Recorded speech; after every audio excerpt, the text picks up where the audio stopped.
नमस्कार, 5 की बात में आपका स्वागत है। मैं हूं अखिलेश शर्मा। हम शुरुआत करें टूल किट मामले से, जिसमें दिल्ली पुलिस को अब एक वकील निकिता जैकब और शांतनु की तलाश है। पुलिस के मुताबिक खालिस्तान संगठन से जुड़े पोएटिक जस्टिस फाउंडेशन के एमओ धालीवाल ने अपने कनाडा में रह रहे सहयोगी पुनीत के जरिए निकिता जैकब से संपर्क किया। इनकी कोशिश गणतंत्र दिवस के पहले देश में ट्विटर स्टॉर्म पैदा करना था। पुलिस सूत्रों के मुताबिक गणतंत्र दिवस से पहले इन लोगों के बीच जूम पर मीटिंग हुई। इस मीटिंग में एमओ धालीवाल, निकिता, शांतनु और दिशा के अलावा कुछ अन्य लोग शामिल हुए। मीटिंग में किसानों के बीच असंतोष और गलत जानकारी फैलाने की बात की गई।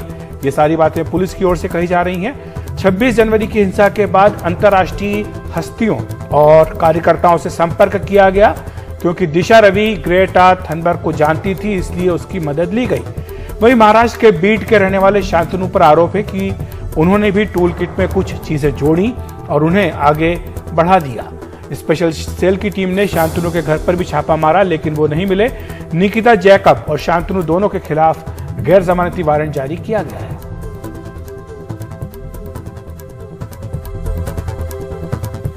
हमारे सहयोगी मुकेश सिंह सेंगर हमारे साथ जुड़ रहे हैं अधिक बातचीत करने के लिए। अभी हम मुकेश सुन रहे थे जॉइंट सीपी साइबर सेल के, वो कई तरह की बातें कह रहे हैं, कई आरोप, वो गंभीर आरोप इन तीनों के ऊपर लगा रहे हैं।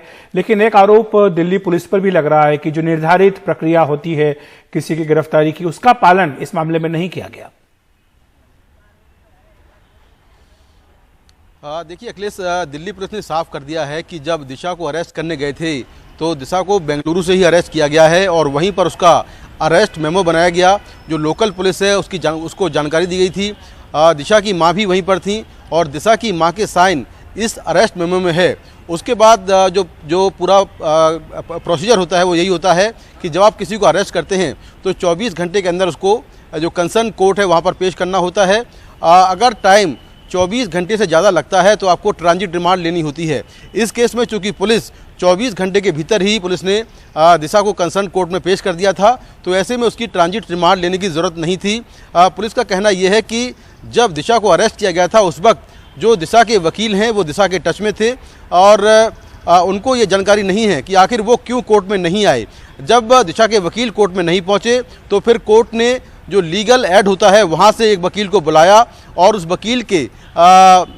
वकील ने वकालतनामा भरा और जो कोर्ट का ऑर्डर है उसमें भी उस वकील का नाम है। तो पुलिस का कहना यह है कि जो पूरा लीगल प्रोसीजर होता है वो पूरा उसने फॉलो किया है और कहीं भी इसमें ऐसा नहीं है कि जो लीगल प्रोसीजर है उसको तोड़ा गया हो। तो पुलिस का जवाब इस मामले में यही है। मुकेश, दूसरा प्रश्न निकिता और शांतनु के बारे में है। पुलिस ने हालांकि कई दावे किए कि इनकी क्या भूमिका इस पूरे टूल किट मामले में थी।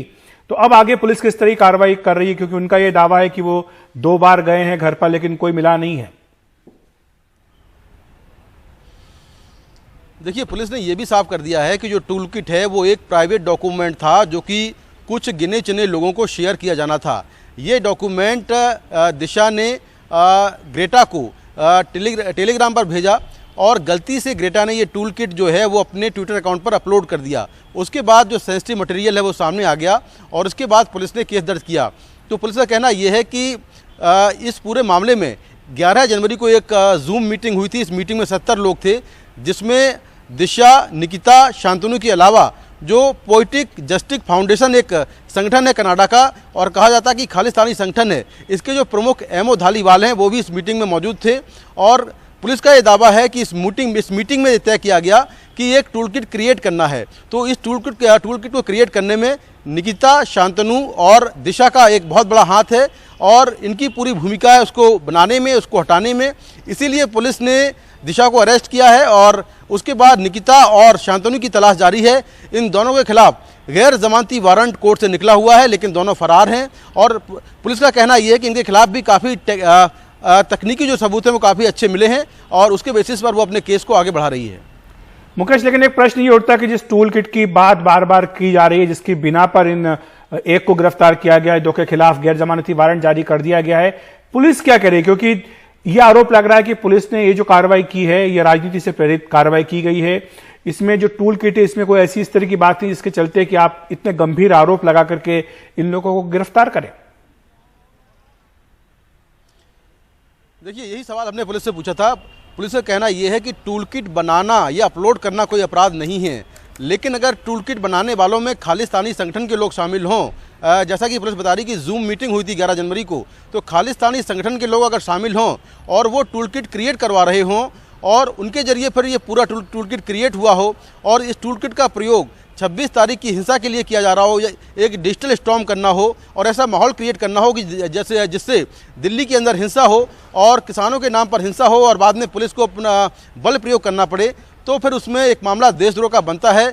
यही पुलिस ने दावा किया है अपनी प्रेस कॉन्फ्रेंस में कि टूल किट का जो बनाने के लिए जो लोग सामने आए हैं उनमें खालिस्तानी संगठन के लोग सामने आए हैं, जो कि एक प्रतिबंधित संगठन है। और अगर ये लोग खालिस्तानी संगठनों के साथ मीटिंग कर रहे हैं और मीटिंग के बाद टूल किट क्रिएट हो रहा है, तो इसमें देशद्रोह का मामला बनता है और इसीलिए पुलिस ने इन धाराओं के तहत केस दर्ज किया है।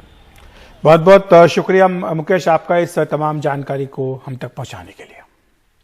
इस बीच कई राजनीतिक दल दिशा रवि की गिरफ्तारी को गलत बता रहे हैं। आम आदमी पार्टी ने इस गिरफ्तारी को अपहरण का नाम दिया। उन्होंने कहा कि उन्हें फौरन रिहा कर दिया जाना चाहिए। मोदी सरकार ने एक चीज साफ कर दी और वो ये है कि भाजपा की सरकार कितनी घबराई हुई है, डरी हुई है इन 3 काले कानूनों को लेकर, इन फार्म लॉस को लेकर, जिसका विरोध दिशा रवि कर रही थी। इतनी डरी हुई है, इतनी घबराई हुई है, इतनी ट्रॉमेटाइज्ड है, इतने फियर में है, इतनी स्केर्ड है, इतनी अफ्रेड है कि आज 21 साल की भारत की बेटी को अरेस्ट कर भाजपा सरकार यह साबित करना चाहती है कि कोई भी 3 काले कानून के खिलाफ अपनी आवाज ना उठाए।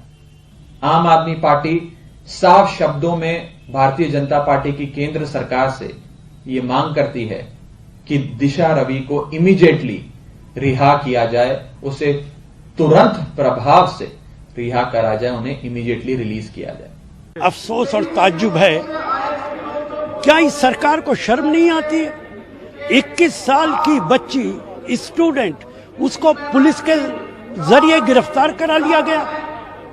दिल्ली के कम्युनल राइट के अंदर दिल्ली हाई कोर्ट ने जिन लोगों को कहा कि गिरफ्तार कर लो, बीजेपी के लोगों को, वो सड़कों पर घूमते फिर रहे और ये 21 साल की बच्ची जेल के अंदर है। दिशा रवि पर्यावरण के लिए कार्यकर्ता है और बेंगलुरु में रहती है और सब जानते हैं कि उन्होंने ट्वीट किया था, सपोर्ट किया था किसानों के संघर्ष को, और ये कोई अपराध नहीं है। झूठे मुकदमे अभी उसके ऊपर लादा गया है कि वो देशद्रोही काम कर रहे हैं, साजिश कर रहे हैं। ये सब जो है मोदी सरकार की जो रुख है अभी कि कोई भी अपने विपक्ष में हो या कोई डिसेंट करते, उसके खिलाफ कार्रवाई कर रहे हैं। हम मांग करते हैं कि दिशा रवि को फौरन रिहा किया जाए। उधर बुजुर्ग लेखक और इतिहासकार रामचंद्र गुहा ने भी गिरफ्तारी का विरोध किया है। उन्होंने कहा कि हमारे देश में बिल्कुल तानाशाही आ गई है। उनसे बात की हमारे सहयोगी निहाल किदवई ने। हमारे नौजवान जो democracy, human rights, environmental protection के लिए काम कर रहे हैं, उनको ऐसा गिरफ्तार करना, देश का भविष्य क्या होगा? जो हमारे सबसे माने बहादुर स्वतंत्र खोजने वाले लोग हैं, तो ये मैं इमरजेंसी में भी मैं स्टूडेंट था और ये वैसी स्थिति आ गई है हमारे पास। तो सर आपको क्या लगता है कि जैसे ट्वीट किट को एडिट करने का एलिगेशन लगाया गया? अरे अगर कोई एक देखिए, डॉक्यूमेंट का जवाब डॉक्यूमेंट से होता है। अटल बिहारी वाजपेयी जी ने कहा लेख का जवाब लेख से होता है। ये कोई हिंसाकारी से बिल्कुल ये देखिए, ये तो बिल्कुल तानाशाही आ गई हमारे देश में। रामचंद्र गुहा जी, जैसा कि आपने देखा, वो काफ़ी नाराज़ हैं। उनका कहना है कि जिस तरह से दिशा रवि को गिरफ्तार किया गया है वो प्रजातांत्रिक मूल्यों के खिलाफ है।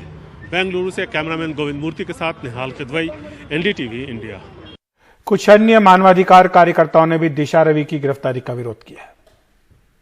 हमारी मांग ये है कि उस जिनको आपने अरेस्ट किया अभी, खास तौर पर दिशा रवि को, उनको लॉयर लेने का तो राइट दीजिए, उनको अपने आप को डिफेंड करने के लिए राइट दीजिए, जो हमारा कानूनी तौर पर हमारे देश कॉन्स्टिट्यूशन प्रोवाइड करता है। इस तरीके के लेके अंदर बंद कर देना ये गलत तरीका है। कोई टेररिस्ट तो नहीं है, पढ़ी लिखी बच्ची है, एनवायरनमेंट के ऊपर स्पेशलिस्ट है, तो उनको क्या आपने क्या किया, क्या मैसेज क्या है इसमें? और जिस तरह से गिरफ्तारी की गई है उसका विरोध सड़कों पर भी किया जा रहा है। आम आदमी पार्टी ने मुंबई में विरोध प्रदर्शन किया। शनिवार के दिन बेंगलुरु से जिस तरह से पर्यावरणविद या आप कह सकते हैं कि जो एनवायरमेंटल एक्टिविस्ट है दिशा रवि को जो गिरफ्तार किया गया है, उसके खिलाफ मुंबई में आम आदमी पार्टी जो है वो प्रदर्शन कर रहे हैं और कहीं ना कहीं उनकी मांग है कि जो दिशा को गिरफ्तार किया गया है उसे जो है रिहा किया जाए, इसकी मांग करते हुए वो यहाँ पर प्रदर्शन कर रहे हैं। साथ ही साथ जो भारतीय जनता पार्टी है उससे भी जो है कहीं ना कहीं वो बीजेपी को भी खिलाफ यहाँ पर नारेबाजी लग रहे हैं। रुबैन है हमारे साथ, यहाँ पर आम आदमी पार्टी प्रदर्शन किस चीज के लिए कर रही है, क्या मांग है? देखिए, जिस प्रकार से 21 वर्षीय युवती दिशा को अरेस्ट किया जाता है, उसे 5 दिन की रिमांड दी जाती है। ये युवा का रोल क्या होता है? युवा का रोल होता है कि वो कॉलेज में पढ़े, अपना जो एनर्जी है, एनर्जी से वो समाज के लिए काम करे। तो ये एक दहशत का माहौल बनाने की पूरी कोशिश है सरकार की कि जो भी शहरी भागों में जो भी युवा हैं, अगर किसी ने सरकार से सवाल पूछ लिया या किसी विरोध प्रदर्शन में भाग ले लिया तो आपका ये हाशन हो सकता है। इस मामले में 2 नए नाम आए और कहा जा रहा है कि कहीं ना कहीं उनका आम आदमी पार्टी के साथ कोई कनेक्शन नहीं। मैं स्पष्ट कर देना चाहूंगा, निकिता जैकब का आम आदमी पार्टी के साथ कोई संबंध नहीं है, हम उसे जानते तक नहीं। तो कहीं ना कहीं इम्पोर्टेंट चीज ये है सोएत कि सरकार अपना सारा चीज छोड़ छाड़ करके, आप सोचिए कि एक 21 वर्षीय युवती ने कुछ टूल किट सर्कुलेट किया जिससे पूरे के देश को, पूरे के पूरे लोकतंत्र को खतरा है। ये प्रॉब्लमेटिक है। ये मोदी जाते हैं आसाम में, वहां पे कहते हैं कि चाय के खिलाफ षड्यंत्र है, तो षड्यंत्र ही षड्यंत्र सरकार को दिखाई दे रही है क्योंकि सरकार काम नहीं कर रही है, सरकार अपने लोगों की आवाज को दबा रही है। तो कहीं ना कहीं लोगों की आवाज को दबाने की बात करते हुए आम आदमी पार्टी की ओर से मुंबई में ये प्रदर्शन किया जा रहा है, जहां पर कहा जा रहा है कि दिशा रवि को जो कहीं ना कहीं रिहा किया जाए और इसके लिए यहाँ पर प्रदर्शन हो रहा है। मुंबई से कैमरा पर्सन राजेंद्र दयालकर के साथ सोहित मिश्रा, एनडीटीवी इंडिया।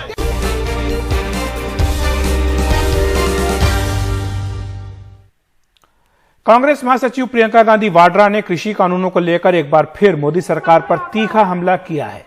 बिजनौर में किसान पंचायत को संबोधित करते हुए प्रियंका गांधी ने कहा कि मोदी सरकार ने सिर्फ वादे किए लेकिन पूरा कुछ नहीं किया। उन्होंने कहा कि अगर मान भी लें कि कृषि कानून किसानों की भलाई के लिए हैं, लेकिन किसान तो नहीं मान रहा, फिर सरकार इसे वापस क्यों नहीं ले रही? प्रियंका गांधी ने कहा कि यह कानून किसानों के लिए नहीं बल्कि पूंजीपतियों के लिए लाया गया है।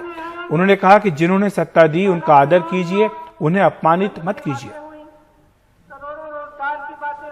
प्रधानमंत्री जी कहते हैं कि ये जो कानून बने हैं ये किसान की भलाई के लिए बने हैं। ठीक है, मान लेते हैं कि किसान की भलाई के लिए बनाए हैं आपने कानून। तो जब किसान मना कर रहा है, जब किसान कह रहा है कि भैया मुझे आपके कानून नहीं चाहिए, तो आप इनको वापस क्यों नहीं ले लेते? क्या किसी की भलाई जबरदस्ती करते हैं? क्या आपकी समझ इस देश के करोड़ों किसानों की समझ से ज्यादा है? क्या ये नहीं जानते कि इनकी भलाई के लिए क्या है, क्या नहीं है? फिर सरकार कहती है शायद समझ नहीं पाए हैं कि कानून क्या है। दिल्ली में संसद भवन जो है उसके सुंदरीकरण के लिए बहुत बड़ी योजना बनी है। कितने रुपए की योजना है? 20,000 करोड़ रुपए की वो योजना है, जबकि वो संसद भवन दुनिया में मशहूर है। वो इंडिया गेट को देखने के लिए दुनिया भर से लोग आते हैं। उसके सुंदरीकरण के लिए 20,000 करोड़ रुपए उपलब्ध है, लेकिन इस देश के किसान के बकाये के लिए 15,000 करोड़ उपलब्ध नहीं है। यही इस सरकार की नियत है। जो भरोसा आपने किया था वो भरोसा टूट चुका है। एक शायर ने कहा था, भगवान का सौदा करता है, इंसान की कीमत क्या जाने। जो गन्ने की कीमत दे न सका वो जान की कीमत क्या जाने। आपको बता दें कि प्रियंका गांधी वाड्रा से जुड़ी यह खबर आप हमारे YouTube चैनल एनडीटीवी इंडिया के YouTube चैनल पर भी देख सकते हैं।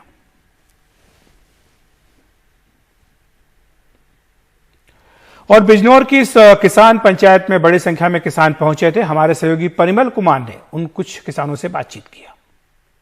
फिलहाल हम उत्तर प्रदेश के बिजनौर के चांदपुर में हैं, जहां पे प्रियंका गांधी की किसान महासभा थी, संबोधन खत्म हुआ है। हमारे साथ कुछ किसान हैं, उनसे बात करने की कोशिश करते हैं। आपकी कितनी खेती होगी और किस किस चीज की? मेरे पास 200 बीघे जमीन है और मैं गन्ने की, गेहूं की, खीरे की, सब्जी की, मिर्च की, आलू की, लौकी की सारी सब्जियां करता हूँ, सारी खेती करता हूँ। तकलीफ किस तरीके से है? तकलीफ ये है कि जो इन्होंने आंदोलन वो चला रखे है NRC और वो क्या नाम है इसका, किसानों के लेके जो है काले कानून को, इसे हम बिल्कुल बर्दाश्त नहीं करेंगे, किसी कीमत पे भी इन्हें टिकने नहीं देंगे। आपके परिवार से भी कोई है आंदोलन में कहीं पे या गाँव? जी बिल्कुल, मैं खुद गया हूँ वहाँ। मैं कह रहा हूँ कि किस तरह का भरोसा आश्वासन मिला है प्रियंका गांधी जो मंच से कह के गई? प्रियंका ने कहा है कि हम किसानों के साथ हैं और दिलो जान से कांग्रेस का कार्यकर्ता एक अपनी जान दे देगा, लेकिन आंदोलन को कामयाब करेगा, किसानों के साथ रहेगा, किसी कीमत पे ये कानून लागू नहीं होने देंगे। ऐसे नेता अगर आप लोगों के बीच में कभी कोई आता है, या अभी प्रियंका जी आई, कुछ लगा कि उम्मीद आप लोगों में जगी है, कुछ आपके हक की लड़ाई या आवाज बुलंद? उम्मीद जगी है, जरूर कुछ ना कुछ होगा। ये सरकार, मोदी सरकार अगर हमारा गन्ना मंदा बिकवाएगी तो हम अपना गुजारा कैसे करेंगे? हम अपने कर्जे में बने बैठे हैं, सभी किसान लोग कर्जे में बने बैठे हैं। अगर इन्हें किसानों की इतनी मदद करनी थी तो ये किसानों को कर्ज माफ करते, हर किसान का कर्ज माफ करते। और कितनी उम्मीद देके गई है प्रियंका गांधी? प्रियंका गांधी काफी उम्मीद देके गई है। ये अगर नेता लोग साथ जुड़ेंगे तो किसान आंदोलन कामयाब होगा, किसान आंदोलन कामयाब होगा और इन सरकार को नीचे गिरा देंगे। आपको लग रहा है कि जो सोच कर आए उसको उसमें कुछ उम्मीद करिएगा, बढ़ेगी, उम्मीद बढ़ रही है, सोचा है, निकला हल इसका जरूर निकालेगा। किसानी की उम्मीद की पूरी उम्मीद पड़ेगी कि सरकार वैसे भी इसके बहुत गलत कर रही है, सरकार जो चाह रही है बहुत गलत कर रही है। तो यहाँ पर ये मंच सजा हुआ था जो अब यहाँ पे वीराना होगा, 1000 के आसपास तादाद होगी और इस जगह पे यहाँ से संबोधन का सिलसिला चला। अब लोग यहाँ से निकल गए हैं क्योंकि प्रियंका गांधी जा चुकी हैं, लेकिन एक उम्मीद लेकर लोग पहुँचते हैं और उम्मीद के बाद जो है यहाँ पर अब उन लोगों से बात करने की कोशिश की कि आखिर उम्मीद के बाद वो कैसे जो है वो आंकते हैं, देखते हैं और कितनी उम्मीद पूरी होती हुई नजर आती है। बिजनौर से कैमरा पर्सन सचिन गुप्ता के साथ Parimal Kumar, NDTV India.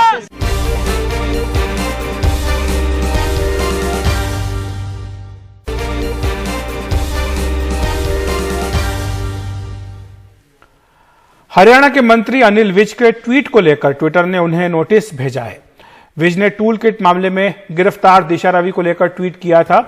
Twitter ने जर्मनी के एक यूजर की शिकायत पर विज को ये नोटिस भेजा है। अनिल विज ने अपने ट्वीट में कहा था कि देश विरोध का बीज जिसके भी दिमाग में हो उसका समूल नाश कर देना चाहिए, फिर चाहे वह दिशा रवि हो या कोई और।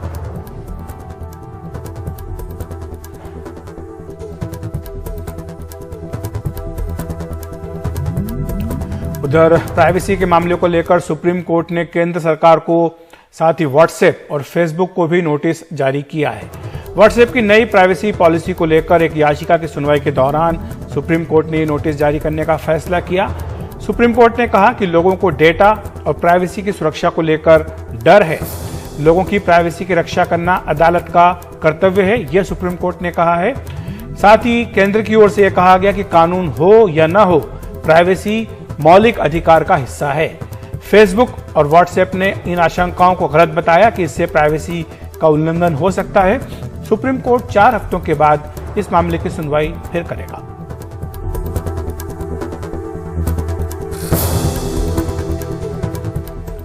इस बीच देश में पेट्रोल और डीजल के दाम रिकॉर्ड स्तर पर पहुंच गए हैं। आज लगातार 7वें दिन पेट्रोल डीजल के दाम बढ़ा दिए गए।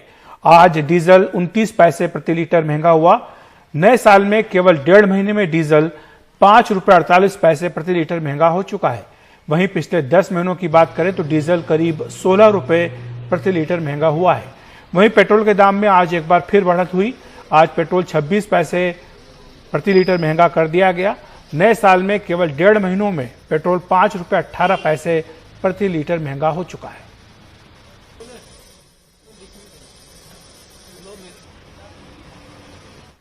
कुछ प्रमुख शहरों में पेट्रोल और डीजल के दामों पर एक बार नजर डाल लेते हैं। ये जो दाम आपको दिखाई दे रहे हैं, दिल्ली में 88.99 पैसे, मुंबई में 95 रुपये 46 पैसे, चेन्नई में 91 रुपये 19 पैसे, कोलकाता में 90 रुपये 25 पैसे, बेंगलुरु में 91 रुपये 97 पैसे। अन्य शहरों की बात करें तो चंडीगढ़ में 85 रुपये 64 पैसे, लखनऊ में 87 रुपये 64 पैसे, नोएडा में 87 रुपये 70 पैसे, पटना में 91 रुपये 38 पैसे, रांची में 86 रुपये 86 पैसे। बहुत असर पड़ रहा है। हम लोग को तो किलोमीटर पर ही पैसा मिलता है और मानते हैं महीना में 10 बार पेट्रोल का दाम बढ़ता है, लेकिन हम लोग का कि एक साल में किलोमीटर पर आपका पैसा बढ़ता है 1 रुपया 8 आना, यहाँ 10 रुपया साल में बढ़ जाता है अचानक। सैलरी नहीं बढ़ रही है, इसकी वजह से है, सब चीज़ दिक्कत हो रहा है, पेट्रोल का दाम बढ़ गया, ये गलत है। सरकार को ये इस पर सोचना चाहिए। रोज का रोज बढ़ता ही जा रहा है, इससे तो दैनिक जीवन में हर किसी के ऊपर कुछ न कुछ प्रभाव पड़ ही रहा है, पॉकेट पे प्रभाव पड़ रहा है। ये डेली बेसिस पे क्या 2 रुपये 4 रुपये बढ़ा देना, जिस चीज़ पे बढ़ना चाहिए उस पर नहीं बढ़ाना, फालतू चीज़ जैसे जो डेली यूज का चीज़ है उस पर बढ़ा रहा है सरकार, इससे असर तो पड़ता ही है। गैस की दाम वही हालत है, पेट्रोल का भी दाम हालत है, इसमें आम आदमी तो बिल्कुल तरह से बर्बाद है। सरकार की नीयत को पता नहीं चल पा रहा है, कोई चाहता क्या है कि सरकार इसमें। इस बार के बजट में मीडियम क्लास के लिए सरकार ने कुछ नहीं किया, भगवान भरोसे छोड़ दिया मीडियम क्लास को। लगातार बढ़ रही इन कीमतों पर दिल्ली के लोगों का क्या कहना है, जानकारी दे रहे हैं हमारे सहयोगी अक्षय डोंगरे। पूरे देश में आसमान छूते डीजल और पेट्रोल के दामों से आम आदमी को खासा मुसीबतों का सामना करना पड़ रहा है। इस वक्त हम दिल्ली में मौजूद हैं और अगर यहाँ पर पेट्रोल की बात करें तो 88.99 1 लीटर पेट्रोल की कीमत है, मतलब 89 रुपये में जस्ट 1 पैसा कम। डीजल की वही अगर बात करें तो 79 रुपये 35 पैसे डीजल के दाम है और डीजल वही फ्यूल है जिसको एक टाइम पे सस्ता माना जाता था, जिसके ऊपर ट्रक और कई सारी वाहन ऐसे चलते हैं जो सामान लाने ले जाने का काम करते हैं। तो किससे इन प्राइस में जो उछाल देखा गया है, इससे कैसे आम आदमी पर असर पड़ रहा है, हम बात करेंगे कुछ लोगों से। सर, दिल्ली के रहने वाले हैं आप? हाँ जी। गाड़ी आपकी पेट्रोल है डीजल है? डीजल है। तो डीजल को एक टाइम पे सस्ता फ्यूल माना जाता था, लेकिन अभी बात करें तो 80 रुपये तकरीबन पहुंच गया है। कैसे असर पड़ रहा है आपकी आम जिंदगी पे? सर, अच्छा खासा असर पड़ रहा है और सबसे बड़ी प्रॉब्लम है कि गवर्नमेंट कुछ सुन नहीं रही है। मेरे ख्याल से जो अगर आप मिडिल क्लास की बात करते हैं, मेरे ख्याल से 20 से 25 हज़ार रुपये महीने कमाते हैं। दिल्ली के शहर के अंदर एक रूम अगर रेंट पे लेता है आदमी तो कम से कम 10 से 15 हज़ार रुपये उसको रेंट मिलता है।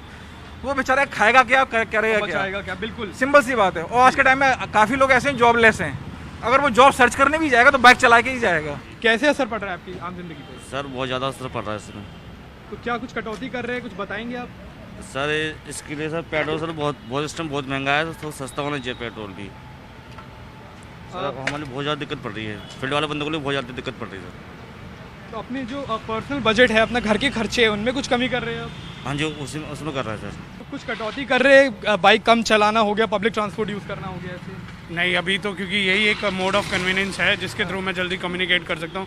So basically I am dependent on this. Basically middle class का बंदे हैं, हम चाहते हैं कि हम कुछ पैसा बचाना लगे। लेकिन हमारा सारे सेविंग अगर पेट्रोल में चला जाएगा तो हमारा सेविंग ही कम हो जाएगा। तो बचाएंगे क्या? तो बचाएंगे क्या और पेट्रोल कितने का डलवाएंगे? कई सारी यहाँ पर समस्याएं लोगों को हो रही है और लगातार दाम में उछाल देखा जा रहा है। हर दूसरे दिन पेट्रोल और डीजल के दाम बढ़ जाते हैं, तो ऐसे में आम आदमी काफ़ी ज़्यादा सफ़र कर रहा है और लोगों को आने जाने के लिए अपने वाहनों की ज़रूरत है ही। पब्लिक ट्रांसपोर्ट की बात करी जाए तो कई लोगों के लिए कन्वीनियंट वो नहीं हो पाता है, तो इसीलिए लोग परेशान हैं। लेकिन वो ये भी सवाल पूछ रहे हैं कि सुनने वाला आखिर कौन है। कैमरा पर्सन मनोज ठाकुर के साथ मैं अक्षय डोंगरे, एनडीटीवी इंडिया।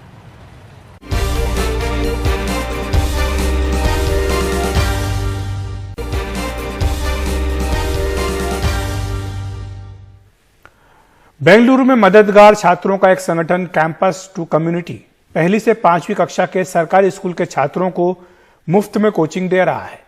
मकसद है कोरोना संकट के दौरान इन बच्चों की पढ़ाई में आई दिक्कतों को दूर करना।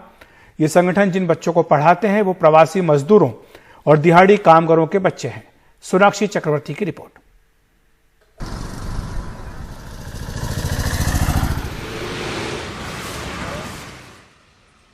कोरोना संकट में लॉकडाउन ने गरीब परिवारों के बच्चों की पढ़ाई का भारी नुकसान किया। ऐसे में बेंगलुरु में कैंपस टू कम्युनिटी संगठन से जुड़े ये छात्र मदद के लिए आगे आए हैं। उनकी कोशिश है कि स्कूल बेल टू नाम के अपने अभियान से वो ऐसे गरीब बच्चों की पढ़ाई में मदद कर सकें। सरस्वती की तरह बहुत से बच्चे कोरोना महामारी की वजह से पढ़ाई से दूर हो गए। यहाँ उत्तरी बेंगलुरु के मक्खीकेरे इलाके के कुछ घर हैं। सरस्वती और उस जैसे बाकी बच्चे घर के काफी पास ही यहाँ आते हैं आर्ट, क्राफ्ट और अंग्रेजी पढ़ने सीखने के लिए। 21 साल के महेशा खुद भी एक दिहाड़ी मजदूर के बेटे हैं। वो खुद तो छात्र हैं ही, गरीब परिवारों के इन बच्चों को मुफ्त में पढ़ाने के लिए हर रोज 2 घंटे भी निकालते हैं। कोरोना की वजह से बच्चों का स्कूल छूट गया है। अब कुछ सरकारी स्कूल खुले हैं, लेकिन कुछ बच्चों के लिए फिर से स्कूल जाना मुश्किल है। इसलिए मेरी कोशिश है कि मैं इन बच्चों को मुफ्त में शिक्षा दे सकूं। मक्खीकेरे के रेलवे स्टेशन के बिल्कुल करीब यहाँ 15 से 20 परिवार रहते हैं। यहाँ रहने वाले अधिकतर प्रवासी दिहाड़ी मजदूरों के बच्चों को इस मुहिम से काफी फायदा हो रहा है। मैं हफ्ते में 2 बार इन बच्चों को क्राफ्ट सिखाने आती हूँ। हमारा बचपन बहुत अच्छा नहीं बीता क्योंकि हमें किसी ने आर्ट और क्राफ्ट सिखाया नहीं, लेकिन अब मेरी ये कोशिश है कि मैं इनके बचपन को सुधार सकूं और इनके लिए यादगार बना सकूं। And it should be like memorable for them. We are doing this school bell 2.0 से 10,000 वॉलंटियर्स को जोड़ने की कोशिश है ताकि पूरे कर्नाटक में कम से कम 4 लाख बच्चों को मदद मिल सके। मुझे लगता है कि शिक्षा हमारे लिए बहुत अहम है। हम समाज को क्या दे सकते हैं ये जानना बहुत जरूरी है, इसलिए हम इस मुहिम का हिस्सा हैं। कोरोना महामारी के कारण भले ही स्टूडेंट्स क्लासरूम से दूर रहे हो, लेकिन इनमें एक दूसरे को मदद करने का जज्बा अब भी बरकरार है। स्टूडेंट वॉलंटियर ग्रुप्स बेंगलोर शहर में एक साथ इकट्ठे हुए हैं ताकि वो प्रवासी मजदूरों के बच्चों को पढ़ा सके। बेंगलोर से सोनाक्षी चक्रवर्ती, एनडीटीवी के लिए। तो 5 की बात में इतना ही। देखते रहिए एनडीटीवी इंडिया।